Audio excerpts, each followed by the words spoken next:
সংগঠন থেকে সাময়িক বিরতির কথা তিনি নিজেই ঘোষণা করেছিলেন, আর তা নিয়ে এবার তৃণমূলের অন্দরে জল্পনা।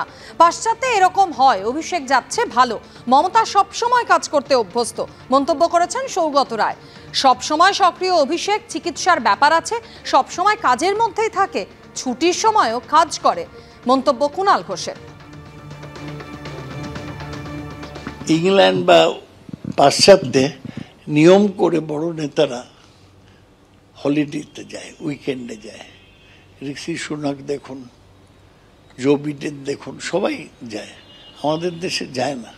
অভিষেক নিয়ম করে যাচ্ছে, এটা তো ভালো, মনটা রিফ্রেশড হয়ে আসবে, ভালো হবে।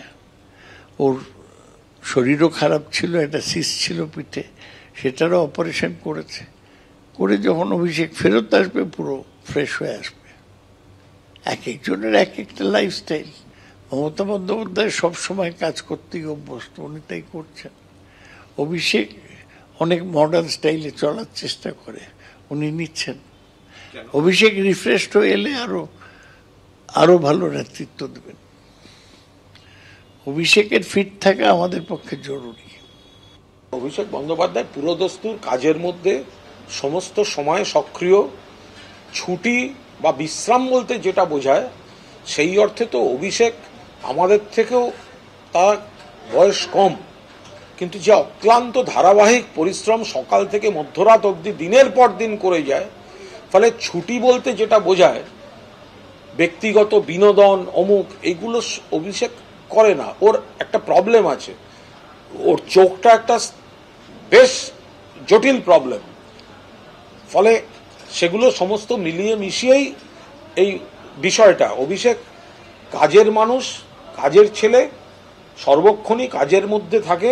যে সময়টা ওকে সামনে দেখা যায় তখনও কাজ করে, যে সময়টা হয়তো আমরা চোখে দেখতে পাচ্ছি না তখনও ও দলের সংগঠনের কাজের মধ্যেই থাকে।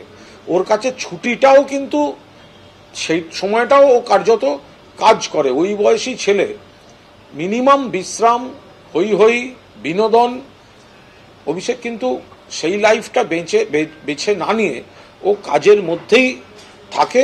ওর কিছু চোখের প্রবলেমটাও একটা প্রবলেম। রেশন বন্টন দুর্নীতি মামলায় আজ ফের ঋতুপর্ণা সেনগুপ্তকে তলব করেছে ইডি। সরাসরি কথা বলবো, আমাদের সঙ্গে রয়েছেন আমাদের প্রতিনিধি পার্থপ্রতিম ঘোষ। পার্থ, এর আগে ঋতুপর্ণা জানিয়েছিলেন সব রকমের উত্তর দিতে আমরা প্রস্তুত। দেখো, রেশন বন্টন দুর্নীতি মামলায় তুমি জানো ইতিমধ্যে একাধিকে গ্রেপ্তার করা হয়েছে এবং তাদেরকে গ্রেপ্তার করার পর তাদের অ্যাকাউন্ট যখন খতিয়ে দেখা হয়, সেই খতিয়ে দেখার পরে কিন্তু ঋতুপর্ণা সেনগুপ্তর নাম উঠে আসে এবং সেই মর্মেই নির্বাচনের ফল ঘোষণার ঠিক পরের দিন ঋতুপর্ণা সেনগুপ্তকে বিদেশকে তলব করা হয়েছিল।